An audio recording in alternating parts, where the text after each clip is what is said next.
කතන්සු ලබතේ පඤ්ඤං ප්‍රඥාව කෙසේනම් ලැබගම්ද සාදු සාදු සාදු නමෝ තස්ස භගවතු අරහතෝ සම්මා සම්බුද්දස්ස නමෝ තස්ස භගවතු අරහතෝ සම්මා සම්බුද්දස්ස නමෝ තස්ස භගවතු අරහතෝ සම්මා සම්බුද්දස්ස සාදු සාදු සාදු.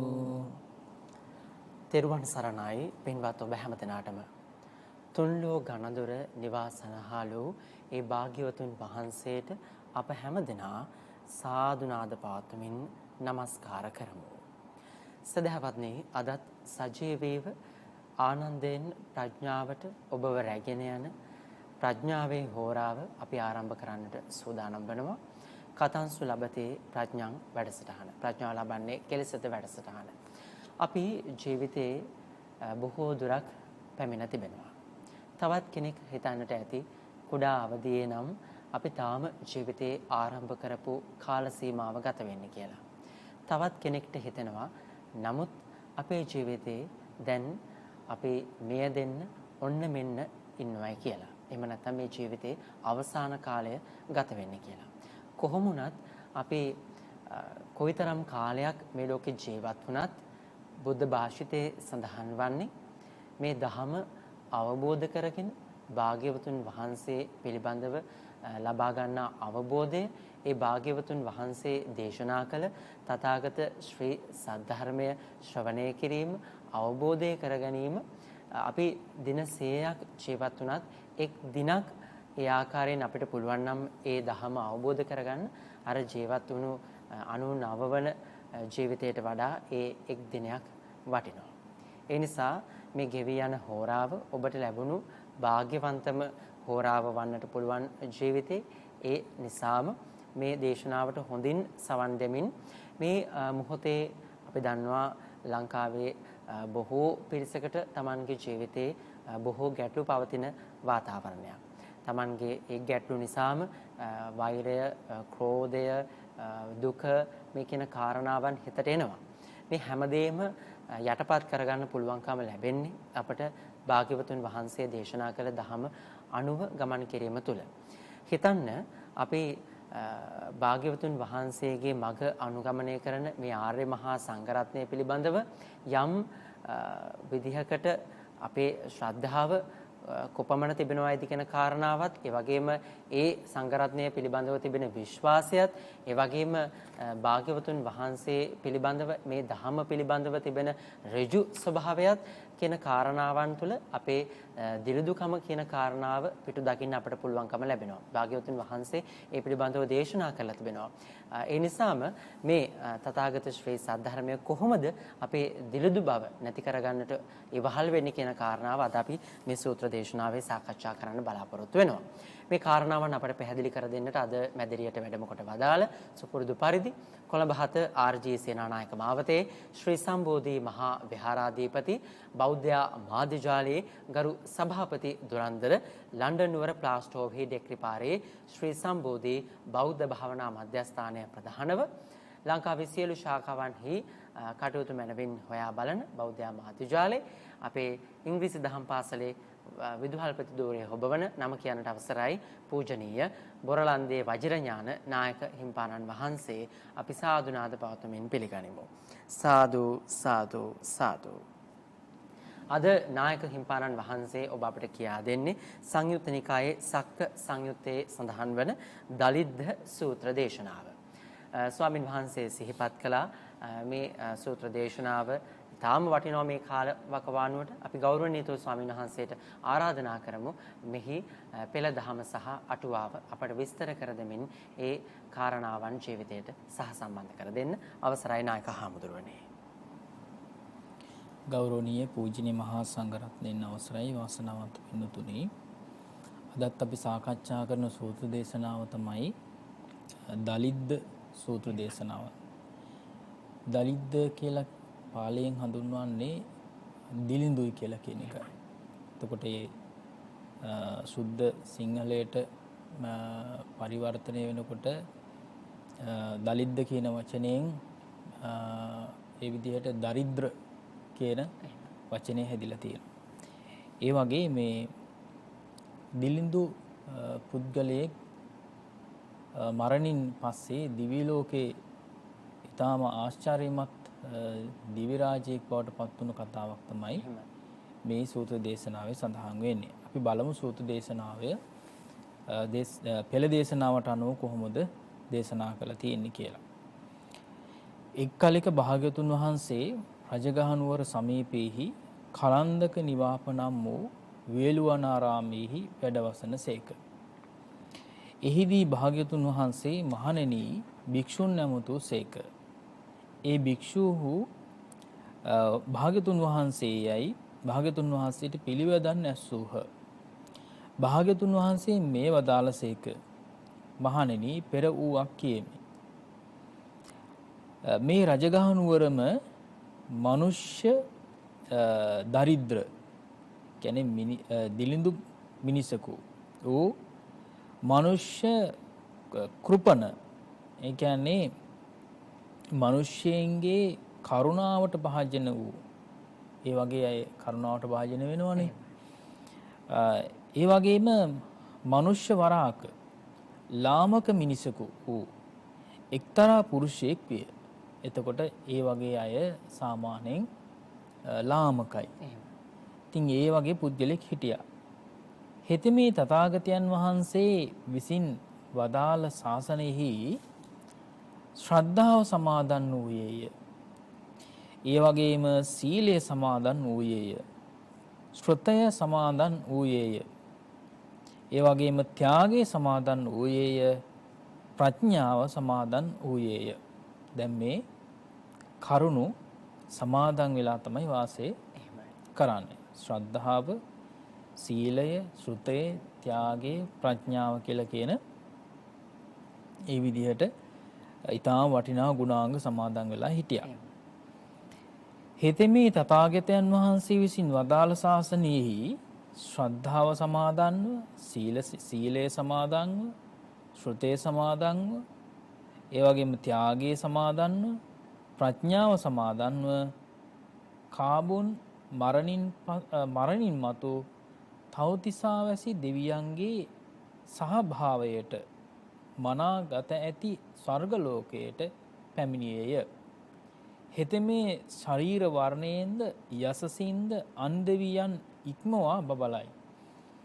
එතකොට කොයිතරම් දිලිඳු වුණත්, කොයිතරම් මිනිස්යාගේ කරුණාවට භාජනය වුණත්, ඒ වගේම කොයිතරම් ලාමක වුවත් ශ්‍රද්ධාව, ශ්‍රුත, සීලය, ත්‍යාගය, ප්‍රඥාව කියලා කියන මේ ගුණධර්ම සමාදන් වෙලා වාසය කරපු නිසා තමයි තවතිසා දිව්‍ය ලෝකයේ උත්පත්ති ලැබුණේ.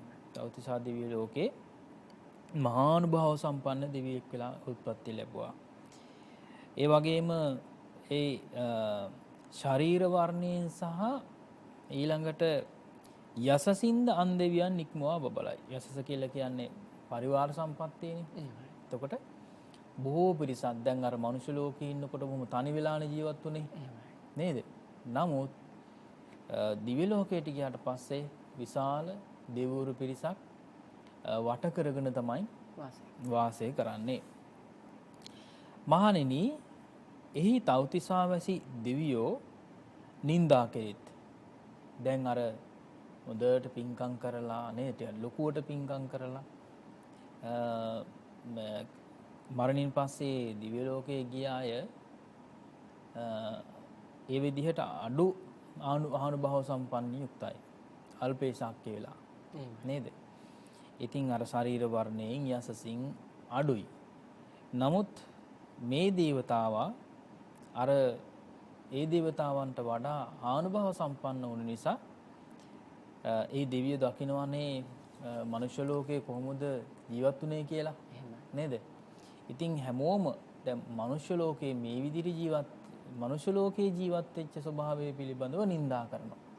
ඔයා මෙහෙම තමයි හිටියේ කියලා නිඳා කරනවා. ඒ වගේම දොස් කියනවා, අවමාන කරනවා. ඒ වගේ ඒ විදිහට පින්වත්නි ඒකාන්තෙන් ආශ්චර්යය පින්වත්නි ඒකාන්තෙන් අద్භූතයි මේ දෙවි පුත්තේ වනාහි పూర్වෙහි මිනිස්සුයේ මනුෂ්‍ය දරිද්‍රයෙක් විය. ඒ වගේම මනුෂ්‍ය දුප්පත් වෙලා උත්පත්ති ලැබලා හිටියේ. ඒ වගේම අනිත් අයගේ අනුකම්පාවට භාජන වෙච්ච කෙනෙක්.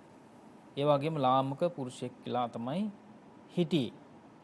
හෙතෙමේ කාබුන් මරණින් මතු තවතිසාවසි දෙවියන්ගේ සහභාවයට කියලා කියන්නේ එකට ජීවත් වෙනවා කියලා කියන්නේ සහභාවය කියලා කියන්නේ.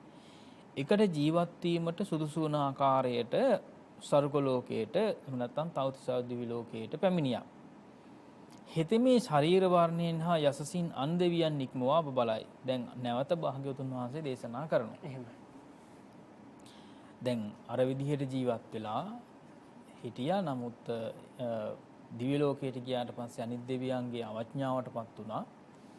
ඒ වගේම නින්දාවට පාත්‍ර වුණා. නමුත් තවතිසා දිව්‍ය ලෝකයට ආවට පස්සේ අර විදිහට අනිත් අයගේ අනිත් දෙවිවරුන්ට වඩා සෝභාමත් ජීවිතයක් ලැබුණා. මහණෙනි ඉක්බිති සග්දෙවිඳු තෙමේ තවතිසාවසි දෙවියන් නැමතිය. දැන් මේක තවතිසා දෙවියන් අමතනවා සක්‍ර දේවේන්ද්‍රයා. දැන් තවතිසාවට අධිපති දෙවියන් සක්‍ර දේවේන්ද්‍රයා නිසා සක්‍ර දේවේන්ද්‍රයා දැන් ඔන්න මේ කාරණාව අහගෙන මේ විදිහට අර දෙවිවරුන්ගේ ක්‍රියාව පිළිබඳව දැකලා ඒ කියන්නේ අර දෙවියා අර සෝභාමත් දෙවියාට කරන අවඥාව පිළිබඳව ඒ අවනඩුව දැකලා සක්‍ර දේවේන්ද්‍රයා ආමන්ත්‍රණය කරනවා. කතා කරනවා අනිත් දෙවිවරුන්ට උපදෙස් දෙනවා මේ විදිහට. තෙපි මේ දේවපුත්හට නිନ୍ଦා නොකරව.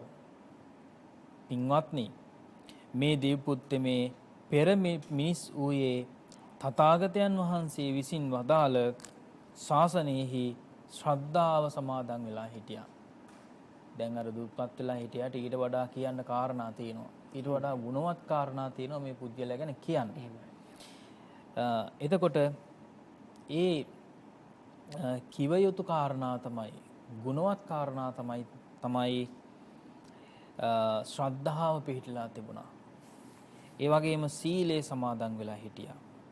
ඊළඟට ශ්‍රුතේ සමාදන් වෙලා හිටියා. ත්‍යාගයේ සමාදන් වෙලා හිටියා.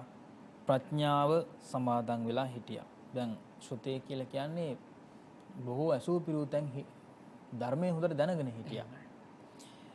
ඒ වගේම ප්‍රඥාව සමාදන් වෙලා හිටියා.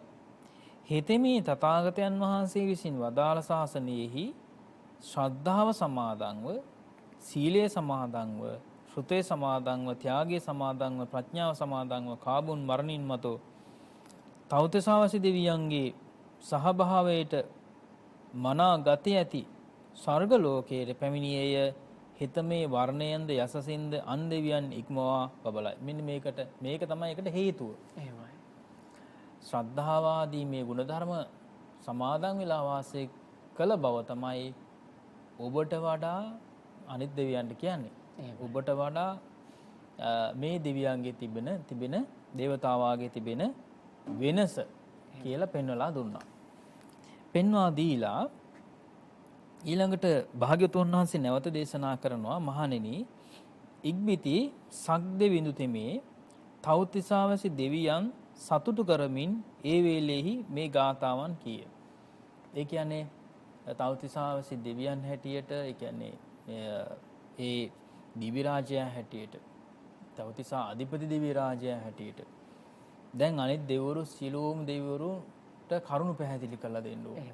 මේ තියෙන වටිනාකම් පැහැදිලි කරලා දෙන්න ඕනේ. ඒ වගේම මේ අයගේ යම්කිසි අගුණයක් තිබුණා නම් නේද? දැන් අර දෙවියන්ගේ තිබිච්ච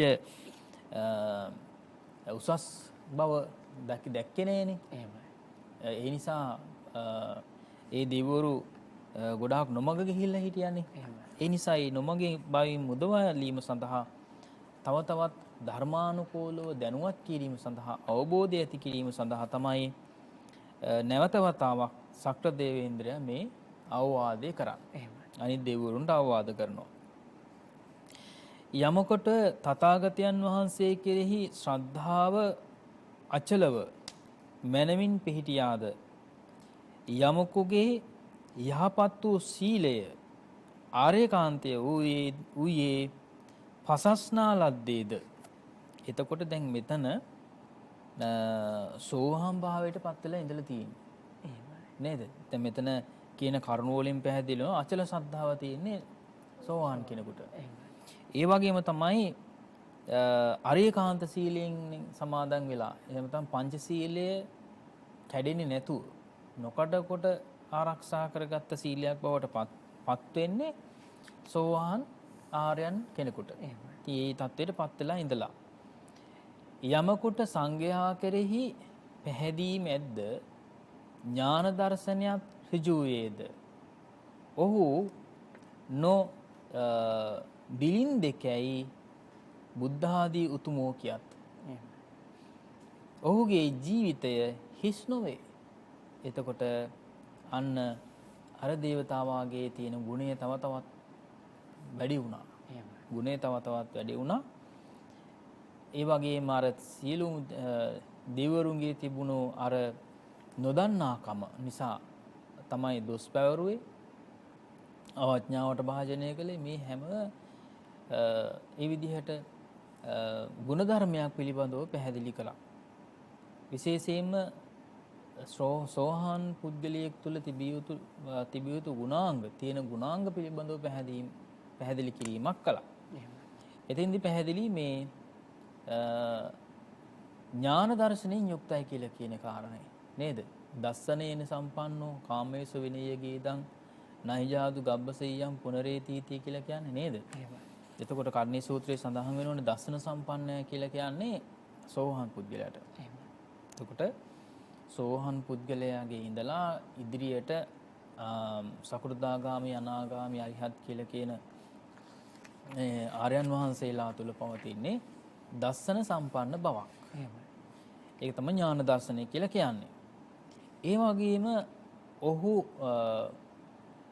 දිලින් දෙක් නෙවෙයි.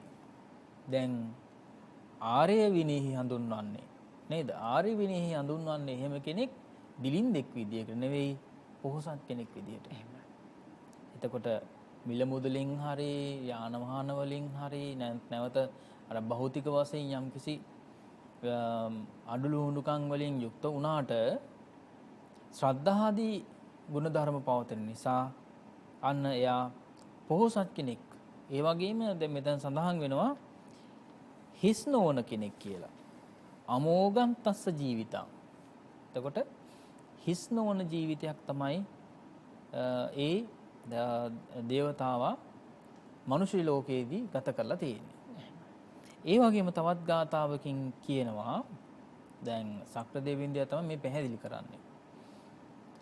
එහි ඥායතමේ ප්‍රාඥතමේ බුදුවරයන්ගේ ශාසනය සිහි කරන්නේ ශ්‍රද්ධාවද සීලයේද පැහැදීමද ධර්මය දැකීමද ඒ වගේම අනුയോഗ වශයෙන් පිරිසිදු කරන්නේය. එතකොට මේ ශාසනයේ කෙනෙක් අන්න බලන්න ඕනේ. එතකොට කෙනෙකුගේ තියෙන අඩුපාඩුකම්, දුර්වලකම්, ඒ වගේම භෞතික වශයෙන් පවතින ඒ විදිහට දිලිඳු බව, ඊළඟට ලාමක බව තිබුණා. ඊළඟට අනිත් අයගේ කරුණාවට භාජනය වෙච්ච කෙනෙක් මෙයා. ඉතින් ඒ නිසා ඒ සියලුම තත්වයන්ගෙන් පිරිසුදු කිරීමට සමත් වෙනවා මේ ගුණධර්ම කියලා කියන එකයි කියන්නේ. එහෙමයි. ශ්‍රද්ධාවාදී ගුණධර්ම වල තියෙනවා නම් ඒ කෙනා පිරිසුදු කෙනෙක් බවට පත් වෙනවා. දැන් අතෙන්දී දිවි ලෝකයට ගිහිල්ලා අනිත් දිවුරුන්ගේ අවඥාවට භාජනය වෙච්ච ස්වභාවයෙන් මේ දේවතාවාට මිදෙන්න පුළුවන්කම ලැබුණේ. නැවත පිරිසුදු භාවයට පත් වෙන්න පුළුවන්කම ලැබුණේ. උසස් බවට පත් වෙන්න පුළුවන්කම ලැබුණේ මේ ශ්‍රද්ධාදී ගුණධර්ම නිසා කියලා අන්න අර අනිත් අවශේෂ දෙවිවරුන්ට කියලා දුන්නා. අවශේෂ දෙවිවරු තරයේ අවබෝධ කරගන්නවා මෙන්න මේක තමයි අපිටත් වෙන්න ඕනේ කියලා. නේද? ඒ නිසා ඒ වෙනස හොඳින් තේරුම් ගත්තා, වෙනස හොඳින් අවබෝධ කරගත්තා. අනිත් දෙවිවරු අවබෝධ කරගත්ත බවක් තමයි මේ සූත්‍ර දේශනාවේ අවසානයේ සඳහන් වෙන්නේ. එහෙමයි නායක හඳුරන්නේ. අද අපි සාකච්ඡා කරන්නේ සංයුත්ත නිකායේ සක්ක සංයුත්තේ සඳහන් වන දලිද්ද සූත්‍රයේ දිලදුකම කියන දරිද්‍රතාවය මේ කියන මාතෘකාව අද සාකච්ඡාවට අපි යොදාගත්තා. ඒ අනුව දැන් ඔබ හිතන්න සාමාන්‍යයෙන් ඔබේ වයස් සීමාව මේ වෙද්දී 70ට සහ ආසන්න මට්ටමේ පවතිනවා නම් ඔබ මේ වෙද්දී යම් ප්‍රමාණයක මුදලක් එකතු කරගෙන ඇති. නැත්නම් ඔබ මේ වෙද්දී තරුණයෙක් නම් ඔබ ඊටම මහන්සියෙන් මේ වෙලාවේ මුදල් අනාගතය වෙනුවෙන් ආයෝජනය කරන්න සූදානම් වෙලා ඇති. නමුත් හිතලා බලන්න මේ පවතින වාතාවරණයත් එක්ක අපි කොයිතරම් මුදල් වියදම් කරත් ඒකේ සීමාවක් නැහැ. සමහර විට අපි උපයන මුදලට වඩා එහා අපට වියදම් කරන්න සිද්ධ වෙන අවස්ථා තිබෙනවා. සමහර වෙලාවක අපි මුදල් වියදම් කළත් ඒවැයෙන් නිසි ප්‍රයෝජන නොමැති අවස්ථා ඕනෑ තරම් තිබෙනවා. නමුත් කෙනෙක් මුදල් වියදම් කරලා සමහර විට ණය වෙලා වෙන්න පුළුවන්, තවත් කෙනකින් ඉල්ලගෙන වෙන්න පුළුවන්. ඒකේ ඵල ප්‍රයෝජනයක් නැති අවස්ථා තිබෙනවා. ඔහු දිලින්දෙක් බවට පත් වෙන්න පුළුවන්. නමුත් භාග්‍යවතුන් වහන්සේ අනුදැන වදාළ මේ ධර්ම අපේ ජීවිතයට සමීප කරගත්තාම අපිට දිලින්දෙකු නොවි මෙලොවින් සමගෙන පරලොව සුගතිය වෙනුවෙන් ඒ කාරණා සකස් කරගන්න පුළුවන්. හිස් බවක් දැනෙන්නේ නැහැ ඒ ජීවිතය තුළ. ඒ පිළිබඳවයි මේ සාකච්ඡාව පුළුල් වශයෙන් සාකච්ඡාව සිදු කරන්නේ. අපි ගෞරවනීය නායක ස්වාමීන් වහන්සේට ආරාධනා කරමු පෙළ දහමේ සඳහන් වුණු මේ කතාව අටුවාවේ කොයි විදිහටද විස්තර කරන්න කියලා අපිට කියා දෙන්න. මනුස්ස දලිද්දෝ කියලා සඳහන් වුණා මේ පාලි අර්ථවල. එතකොට මනුස්ස දලිද්දෝ කියලා කියන්නේ මනුෂ්‍ය දුප්පතෙක් බවට පත් වෙලා හිටියා. ඒ වගේම මනුස්ස කපනෝ මිනිස් කරුණාවට පාත්‍ර වූයෙක් බවට පත් වෙලා හිටියා. ඒ වගේම මනුස්ස වරාකෝ මිනිස් නිවටයෙක් බවට පත් වෙලා හිටියා. කියන්නේ අනුකම්පාව දිනන්න ඒ වගේම ලාමක පුරුෂයෙක් බවට පත් වෙලා හිටියා. ඊළඟට తත්‍ර එම ස්ථානයෙහි ඒ අතිරෝචනයෙහි ඉක්මවා බැබලීමෙහි හෝ උජ්ජායන්ති අවඥා කරත් පහත් කොට සිතත් අර අනිත් දෙවරු මේ විදිහට පහත් කොට සැලකුවානේ. ඒ කාරණා ටික තමයි මෙතෙන්දි කියන්නේ. ඒ වගේම කීයන්ති කතා කරත් ප්‍රකාශ කරත් විචාරෙන්ති ඒ තැන කතා කරත් විස්තර කරත් ඒසෝකෝ මාරිස පින්වත්නි මෙතෙමේ එහි අනුපූර්ව කතාව මෙයයි. එතකොට අර දෙවිවරු මේ දේවතාවා ගැන තැන් තැන් වල කතා වෙනවා. එහෙම නේද? ඒතර ඉදිරියේදී කියනවා තැන් තැන් වල කතා වෙනවා. දැන් මේ ආනුභව සම්පන්න දෙවි කෙනෙක්නේ නේද? ඒ දෙවිවරුන්ට වඩා වෙනස් කෙනෙක්නේ. දැන් එතකොට සාමාන්‍ය මනුෂ්‍ය ලෝකේ අපි අතරක් තියෙන දෙයක් ඕක නේද? ඒතර කෙනෙක් පිරිසක් අතරින් කෙනෙක් හොඳට ඇඳලා බැඳලා આવොත් එහෙම නේද? එයා ගැන තමයි කතා වෙන්නේ. එහෙමයි. ඒ වගේම ගී කියන්න පුළුවන් නම්, ඒ වගේ විවිධ දක්ෂතාවයන් කරන්න පුළුවන් නම්, විහිළුතාලු පවා කරන්න පුළුවන් නම් නේද? ඒ වගේම අනිකොත් විදිහේ බැලුවොත් එහෙම ඒ විනෝදාස්වාදයේ වගේම අනිකොත් බුද්ධිමට්ටම් අනුවගත්තොත්, දක්ෂතාවයන් අනුවගත්තොත් එහෙම ඒ කෙනා ළඟට තමයි විශාල පිරිසක් එකතු වෙන්නේ. එයා ගැන තමයි ගොඩක් කතා වෙන්නේ. නේ?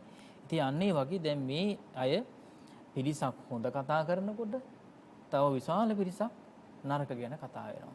ඉතින් අර ඒ දේවතාවා යසසින් යුක්ත වුණානේ, පරිවාර සම්පත්තියෙන් යුක්ත වුණානේ නේද? එතකොට තවත් පැහැදිච්ච දෙවිවරු තිබිච්ච පැහැදීම නැති වෙලා මේ අලුතෙන් ආපු දේවතාවාට නේද? දේවතාවාට වැඩි සැලකිල්ලක් දක්වනකොට ඉතින් තැන් තැන් වල කතා වුණා. ඒ தත්ත්වය තමයි මෙතන කියන්නේ. ඉතින් මේකේ අනුපූර්ව කතාව මේ විදිහට කියනවා. හේ බුද්ධෝත්පාද නොවූ කාලයක කසීරට බරණැස් රජු වී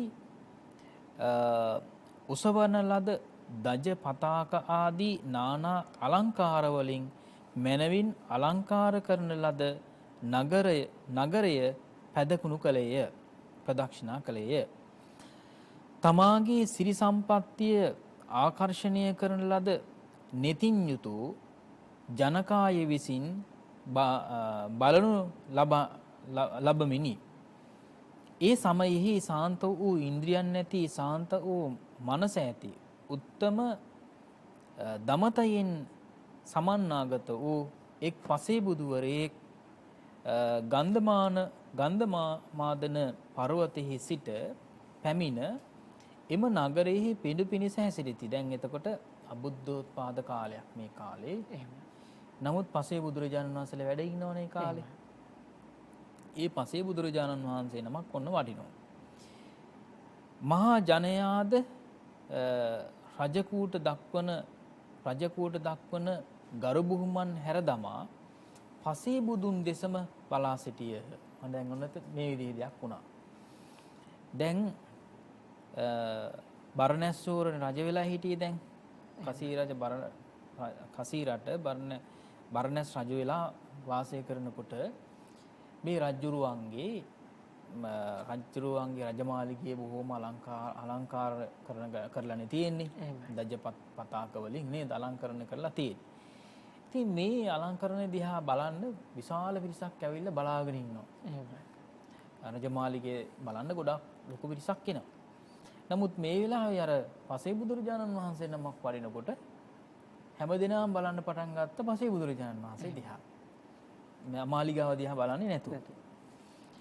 රජතුමා දැන් මේ ජනකාය අතර එකෙකු හෝ මා දෙස නොබලයි.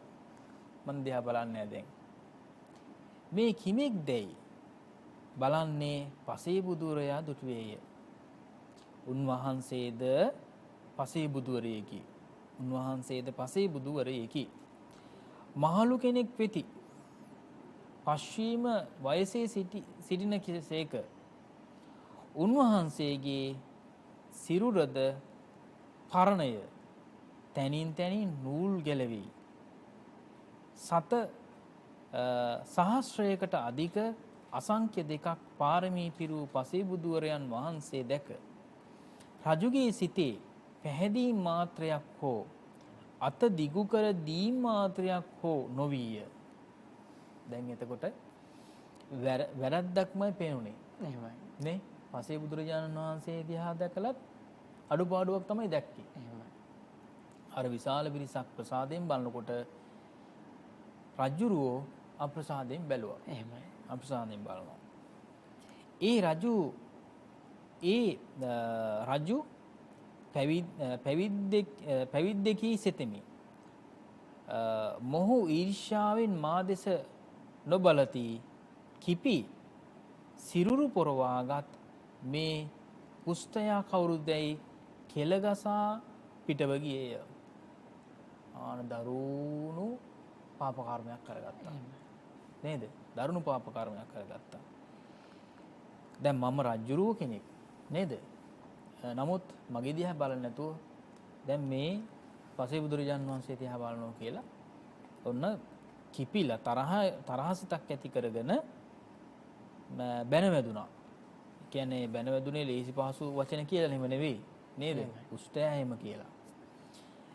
ඊළඟට ඒ කර්මයේ විපාක වශයෙන් මහනිරයේ ඉපදී විපාක ඉතිරියෙන් දැන් ඔන්න නරකයට ගිහිල්ලා ඒ අපායේ දුක් විඳලා ඇවිල්ලා තියෙන්නේ. එහෙමයි. ඊළඟට නිරේ ඉපදිලා විපාක ඉතිරි වෙලා.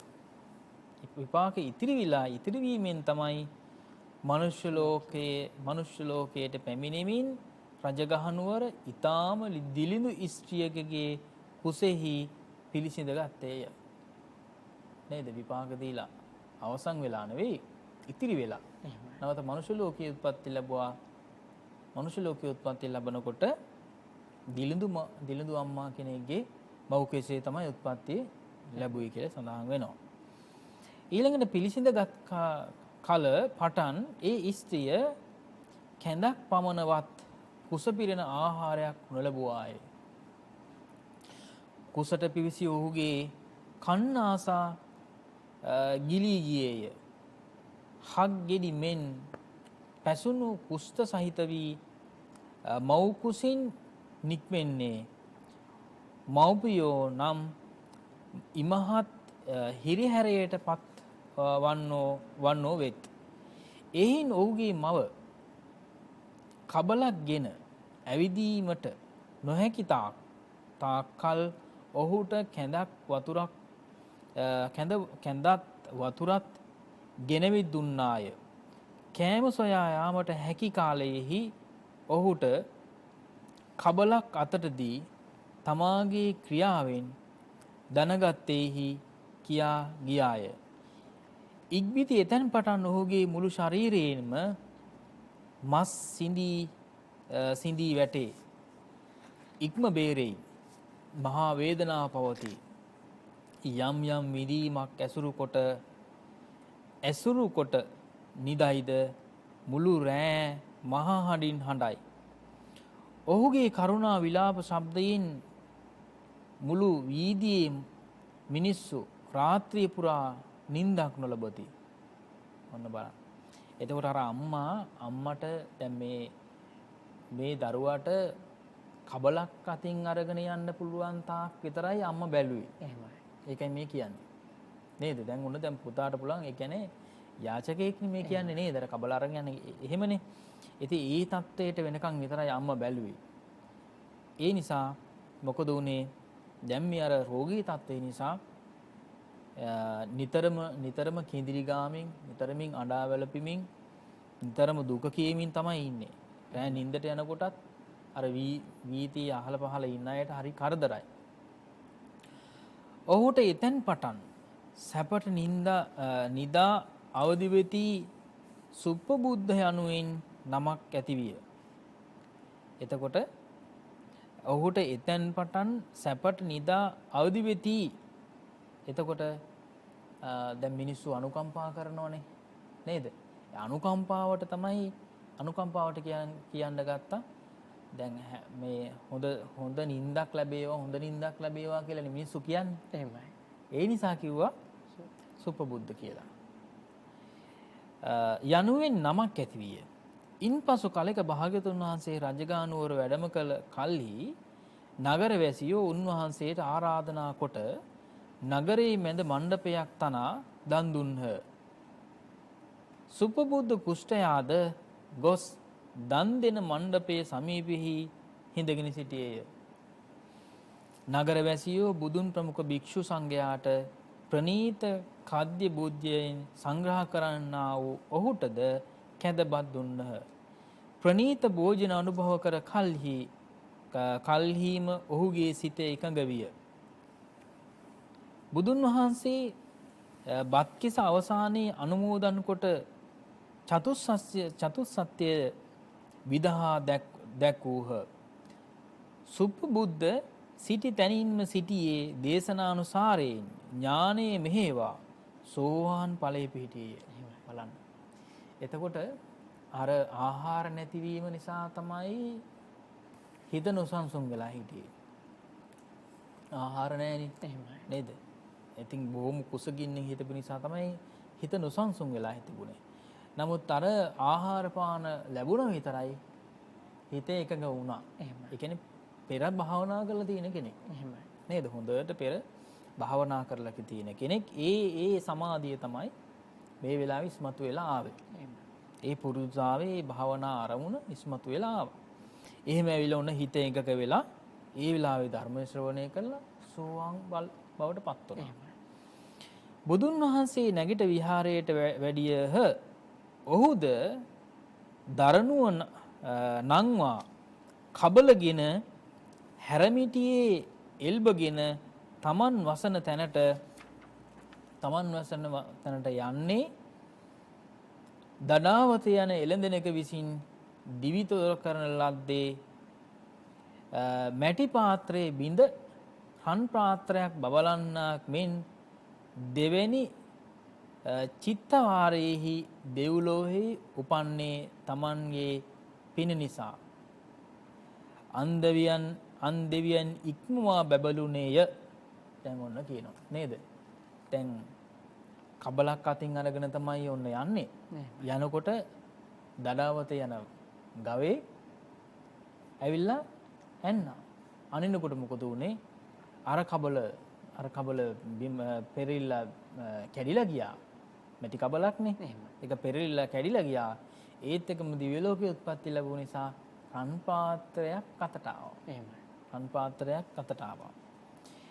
ඒ කාරණයේ දක්වමින් සක්දෙවිඳු ඒසෝකෝ මාරිස ආදී පැවසීය සද්ධා ආර්ය මාර්ගයෙන් ආ ශ්‍රද්ධාව සීලංච යස්ස කල්යාණං කල්යාණ සීලේ යනු ආර්ය ශ්‍රාවකයන්ගේ ආර්යකාන්ත සීලයයි කියනු ලැබේ. එතකොට එහි ආර්ය ශ්‍රාවකයාගේ අකාන්ත වූ එකම සීලයක්වත් නැතත් එකම සීලයක්වත් නැතත් එහි අර්ථයේදී භවාන්තරයේදී පවා ප්‍රහීන නොවන පංචශීලය අදහස් කරේ. එතකොට පංචශීලයේම තමයි ආර්යකාන්ත සීලය බවට පත් වෙන්නේ. ඉතින් ඔන්න ඔය වගේ ඊටාම වටිනා කතා පුවතක් තමයි මේ දලිද්ද සූත්‍ර දේශනාව.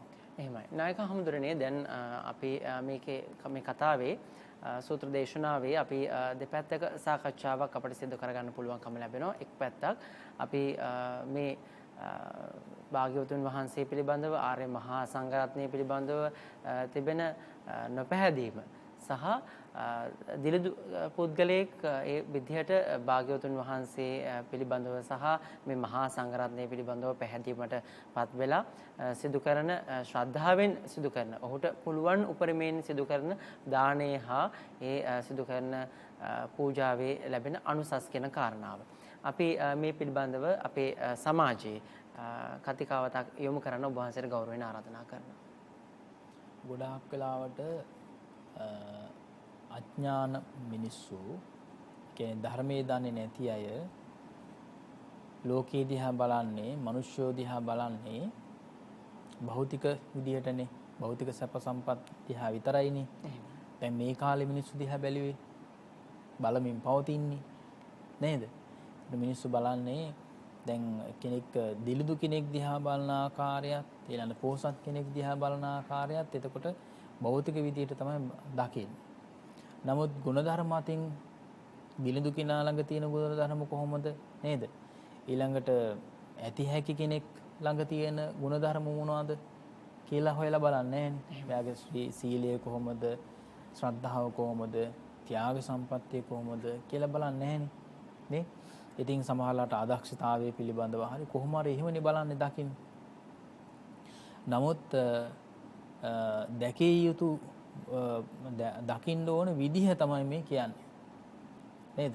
භාග්‍යතුන් වහන්සේ දේශනා කළා. ඒ දේශනාවට අනුව සක්‍රදේවේන්ද්‍රයා දැනුවත් වෙලා හිටියා. සක්‍රදේවේන්ද්‍රයා එසේ මෙසේ කෙනෙක් නෙමෙයි. සෝහාන් පුජ්‍යලයක් පිළිබඳව තිබිය යුතු ලක්ෂණේ හැම දෙයක්ම දැනගෙන ඉන්නවනේ. ඒ දැනගෙන හිටපු නිසා දැන් මේවට කියනවා මේ කල්යාණ ධර්ම කියලා මේවට සඳහන් වුණේ. එතකොට හැමෝම කල්යාණ මිත්‍රයෙක් ආශ්‍රය කරන්න ඕනේ. දැන් අපි දන්නවා හොඳ විශේෂයෙන්ම ස්වාමීන් වහන්සේ නමක් ආශ්‍රය කරනවා නම් ඒ වගේම තව හොඳට ධර්මයේ දන්න ගිහි කෙනෙක් වුණත් ආශ්‍රය කරනවා නම් එතකොට මේ පුද්ගලයෝ දිහා දකින්න විදිහ දැන් මේ ආර්ථික පීඩනයකට පත් වෙලා ඉන්න වෙලාවේ නේද හැම වෙලාවම මිනිස්සු අගහිගතාවයෙන් පසු වෙන වෙලාවේ විශේෂයෙන්ම දැන් අපි දකින්නේ මේ යාචකෙක් විදිහට කෙනෙක් කබලක් අතින් අරගෙන දකින්නේ නේ. ඒ නිසා දැන් බුදුරජාණන් දේශනා කළා භික්ෂුන් වහන්සේලාටත් මේ භික්ඛකෝති භික්ඛු කියලා නේ.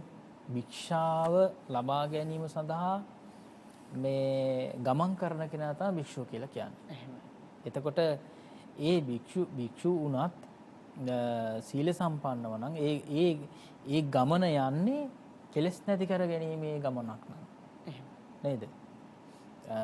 පාත්‍රය අතින් තබාගෙන උනත් වැඩම කරන ගමන සසර දික් කරගන්න යන ගමනක් නෙවෙයි නං. මේ සසර කෙලි කරගන්න, කෙලෙස් නැති කරගන්න යන ගමනක් නම් ඒ වඩින ස්වාමීන් වහන්සේට තමයි කියන්නේ බික්කු කියලා. ඉතින් ආන්නේ වගේ යාචකෙක් දිහා දකිනකොට උනත් ඒ යාචකයා යන්නේ යමක් කෙනෙක් ඉල්ලගෙන යන්නේ. දැන් යාචකයෙක් වෙන්න ජමිල් මේ අර අතේ ඒ කබලක් තියෙන්නම ඕනේ නෑනේ. එහෙමයි. කබලක් තියෙන්නම ඕනේ නෑ. දැන් ඒකට තේරුම් ගන්න ඕනේ අපි යමක් ඉල්ලගෙන යනකොට කෙනෙක්ගෙන් නැති දෙයක් කෙනෙක්ගෙන් ඉල්ලගෙන යනකොට කබලක්ම තිබිය යුතු නෑ. නේ? එතකොට අපි දකින්නේ කබලක් අතේ තියාගෙන ඉන්නයි විතරයි. දැන් ඇත්තටම දැන් අය නම් දැන් ඉන්න යාචකයෝ අතේ නම් කබලකුත් නැහැ. නේද? ඉතින් අන්න ඒ වගේ ඉතින් අපි බැලුවොත් එහෙම මෙතින්දි පැහැදිලි වෙන්නේ භෞතික සම්පත් වලට වඩා ශ්‍රද්ධාදී ගුණධර්ම වලින් කෙනෙක් මනින්න තමයි පුරුදු වෙන්න ඕනේ. අර කසීරට රජුරවන්න බැරි වුණා පසේ බුදුරජාණන් වහන්සේ හඳුනා ගන්න. නේද? පසේ බුදුරජාණන් වහන්සේ හඳුනා ගන්නත් බැරුණා. ඉතින් පසේ බුදුර දැන් අද කාලයේ කෙනෙකුට ඒ වගේ ගුණධර්ම තියෙන කෙනෙක් දකින් මේ හඳුනා ගන්න බැරි වුණා කියලා කෙනෙක් අහන්න වැඩක් නෙවෙයිනේ. මේ පසේ බුදුරජාණන් වහන්සේ තමයි දැකලත් හඳුනා ගන්න බැරි වුණානේ. රණ්ඩේ බුද්ධිමත්ම කෙනාට රජුරවන්ට නේද? ඉතින් ආන්නේ වගේ පැහැදිලි වෙනවා මේ ගුණධර්ම කියලා කියන එක අවබෝධ කරගන්නට හරි අමාරුයි. ඒකට කල්යාණ ධර්ම තියෙන්න ඕන. හොඳ ධර්මයේ දන්න අය ගුණධර්ම වඩමින් ඉන්න අය වඩපු අය ආශ්‍රය නිශ්‍රය කරන්නට ඕනේ. ශ්‍රද්ධාදී ගුණධර්ම පිළිබඳව පැහැදීමක් ඇති කරගන්න. ඒ නිසා මේ දිලිදුකම අදාළ නැහැ. ඒ සියල්ලක්ම පරදවා යන ඒ සියල්ලක්ම ඉක්මවා යන තත්වයක් තමයි ඊටම ශක්තිමත් ශක්තියක් තමයි පුණ්‍ය ශක්තිය කියලා කියන්නේ. කුසල ශක්තිය කියලා කියන්නේ. ඒ නිසා මේ පුණ්‍ය ශක්තිය කුසල ශක්තිය වඩා වර්ධනය කරගන්නට මේ සූත්‍ර දේශනාව තුළ අන්තර්ගත වුණු ධර්ම කාරණාත් හැම දිනාටම එකසේ හේතු වාසනා වේවා කියලා ආශිර්වාද කරනවා, අදිෂ්ඨාන කරනවා, ප්‍රාර්ථනා කරනවා. සාදු සාදු සාදු. ප්‍රඥාව චලනය වන ස්වභාවයක් පවතින්නේ නිවැරදි තැනින් අල්ලා නොගත්තොත්. අපි භාග්‍යවතුන් වහන්සේ දේශනා කළ ධහම නිවැරදිව මේ ජීවිතයට අවබෝධ කරගන්නවා නම්, නිවැරදිව ශ්‍රවණය කරනවා නම්, ධාරණය කරගන්නවා නම්, ඒවා ප්‍රායෝගිකව සමාජය තුළ ක්‍රියාත්මක කරන්න උත්සාහ කරනවා නම් ඒ ප්‍රඥාව චලනය වන ස්වභාවයෙන් බැහැර වෙලා ඔබට ස්ථීර ප්‍රඥාවක් ජීවිතයට සමීප කරගන්න පුළුවන්. එවිට ඔබ මතු පිටින් දකින දිරුදු ස්වභාවයට වඩා ඔබ තාම පොහොසත් පුද්ගලයෙක් කියන කාරණාව ඔබට වැටහෙවි.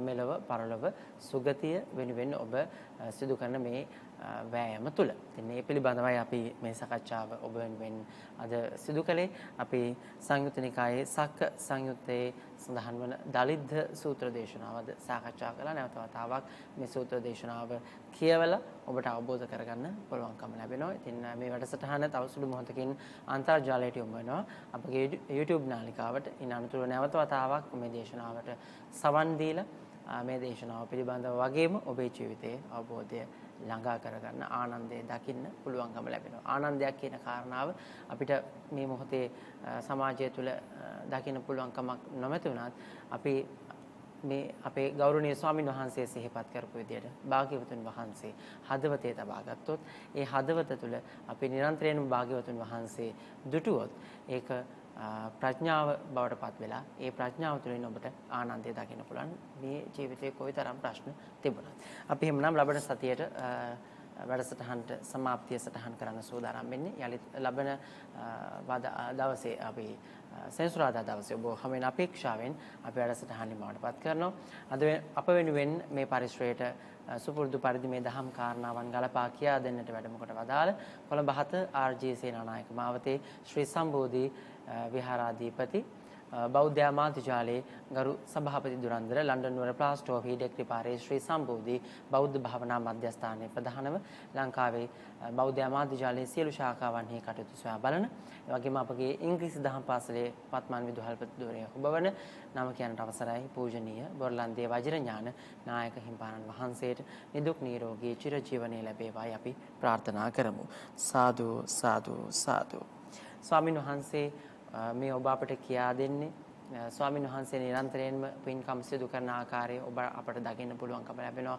විවිධ ස්වභාවයකින් ස්වාමීන් වහන්සේ මහා පින්කම් වලට මේ දිනවල කටයුතු කරමින් පවතිනවා. අපේ ගෞරවනීය පරම පූජනීය දරණාගම කුසල දමනායක හිමිපාණන් වහන්සේගේ ඒ අවවාද අනුශාසනා සහ ආදර්ශයන් මූලික කරගෙන ගුරුතැන්හි තබාගෙන ගෞරවනීය නායක හිමිපාණන් වහන්සේ සිදු කරපු කාර්යයන් නිරන්තරයෙන්ම සිහිපත් කරගෙන ඉතින් උන්වහන්සේගේ පින්බර ජන්මදිනය අපේ ගෞරවනීය කුසල ධම්මනායක හිමිපාණන් වහන්සේ අපවත් වුණත් උන්වහන්සේගේ පින්බර ජන්මදිනය 30 වනදාට යෙදෙනවා. ඉතින් ඒ නිමිති කරගෙන අපි පින්කම් සිදු කරන්න සූදානම් වෙනවා. මේ පවතින ආර්ථික වටපිටාවත් සහ මේ පවතින රටේ ස්වභාවයත් ගලපාගෙන මේ කාරණාව අපි මාතර විහෙර හේන පූර්වාරාම විහාරයේ සිදු කරන්න බලාපොරොත්තු වෙනවා. ඉතින් ඒ පිළිබඳවත් මේ වැඩසටහනින් අනතුරුව ඔබට පූර්ව නිවේදනය දකින්න ආරාධනා කරමින් ඒ පිළිබඳව දැනගෙන තවත් මේ පින්කමට සහ සම්බන්ධ වෙන්න කියලා ආරාධනා කරමින් අපි වැඩසටහන නිමාවටපත් කරනවා. පින්වත් ඔබ හැම දිනාටම උතුම් තෙරුවන් සරණයි. කතංසු ලබතේ පඤ්ඤං ප්‍රඥාව කෙසේනම් ලැබගම්ද?